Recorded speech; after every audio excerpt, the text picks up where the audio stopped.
Food is, without a doubt, one of life's greatest pleasures. It's woven into the fabric of our daily existence, celebrated in every culture, and cherished in the moments that matter most. Gatherings around a family table, the quiet comfort of a favorite dish, the joy of discovering new flavors.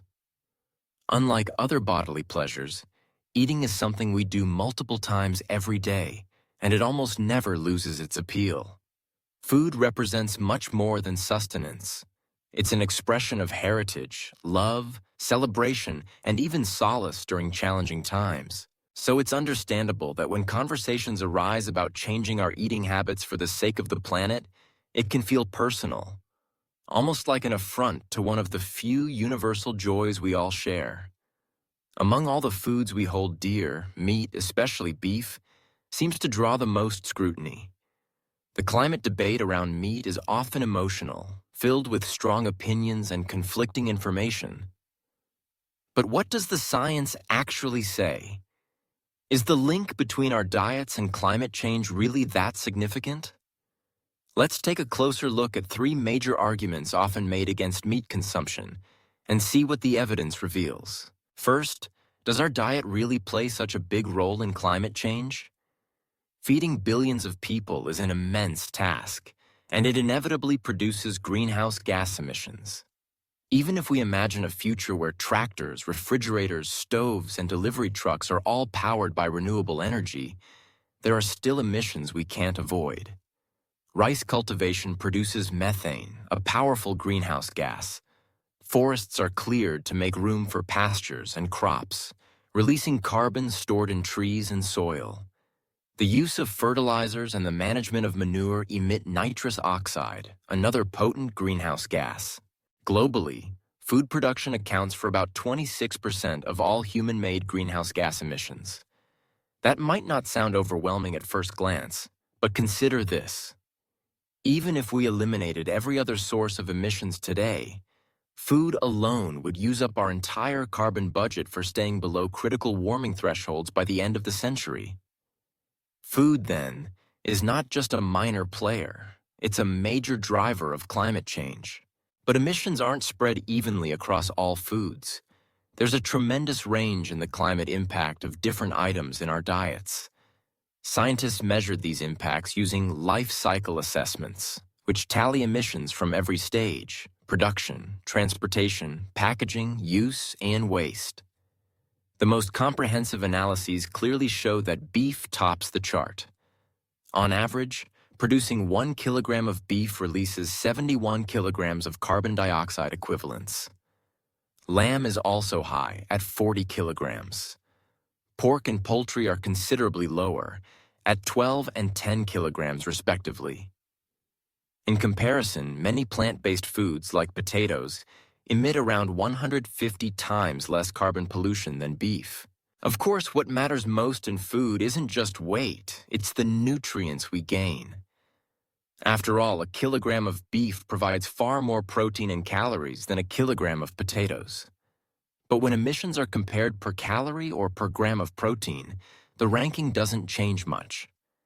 Animal-based protein, especially from beef and lamb, remains the most environmentally costly. Still, not all beef is created equal. There are huge differences depending on how the cattle are raised. The worst-performing beef operations emit as much as 105 kilograms of carbon dioxide equivalents for every 100 grams of protein, while the best emit only 9. That's a tenfold difference. In contrast, emissions from most other foods, especially plant-based ones, don't vary nearly as much. Even the most environmentally friendly beef is still more polluting than the least polluting plant foods. So, can we reduce our food-related emissions by choosing the right kind of beef? Perhaps by buying local to cut down on transportation emissions? Surprisingly, transportation and packaging make up only a small fraction, about 0.5 to 2% of beef's total carbon footprint. Even for all foods combined, transport and packaging account for just about 11% of emissions. Most of the transport emissions come from the last few miles, as food is delivered to local markets and shops. International shipping, mostly done by freight ships, is extremely efficient. For example, transporting a kilogram of avocados from South America to Europe adds just 0.3 kilograms of carbon dioxide, while the total footprint of a kilogram of beef from your local butcher is at least 18 kilograms. So, even when shipped across oceans, almost all plant-based foods still have a lower carbon footprint than local animal products. The real source of beef's emissions is methane, produced by the animals themselves through digestion. Methane is a much more powerful greenhouse gas than carbon dioxide, though it doesn't persist as long in the atmosphere. Still, methane from livestock has already contributed significantly to global warming. Differences in cattle emissions are influenced by whether the animals are raised for dairy or meat, the quality of their feed, and most importantly, how their pastures are managed. The most destructive emissions come from farms that destroy forests, especially rainforests, to create grazing land, releasing huge amounts of stored carbon. There's a paradox here. The most efficient, least polluting beef often comes from cattle raised in intensive, factory-like conditions, where their feed is optimized for rapid growth and minimal energy use. These animals use less land, grow faster, and emit less methane than cattle grazing freely on pastures that used to be forests. It's an uncomfortable truth that more humane, traditional farming methods can sometimes be worse for the climate. But what about the argument that cattle mainly use land unsuitable for anything else? Around half of the world's land that isn't ice or desert is used for agriculture, and half of that is dedicated to animals. Most is grassland, much of which can't be converted to crops. Grazing animals on these lands does seem efficient, but the reality is more complex.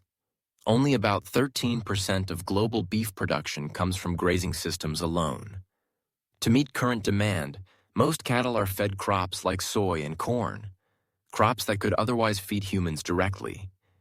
In fact, 41% of the world's cereal production and 77% of global soy are used as animal feed, not for direct human consumption. Moreover, land that isn't used for food crops isn't necessarily wasted. If we reduced or eliminated beef from our diets, we could free up vast tracts of land, potentially 2 billion hectares without beef, and 3 billion on a vegan diet.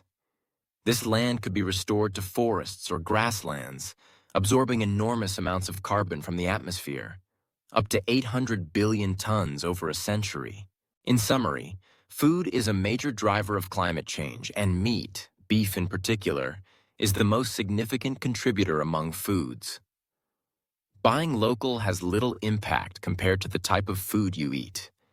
Even the best beef still carries a much higher carbon footprint than plant-based alternatives. Ultimately, the choices we make about what we eat matter, not just for our health and enjoyment, but for the future of the planet. What you do with this information is up to you. Did you find our videos helpful? Please like and subscribe to our channel so we can be motivated to answer the questions that people are still wondering about.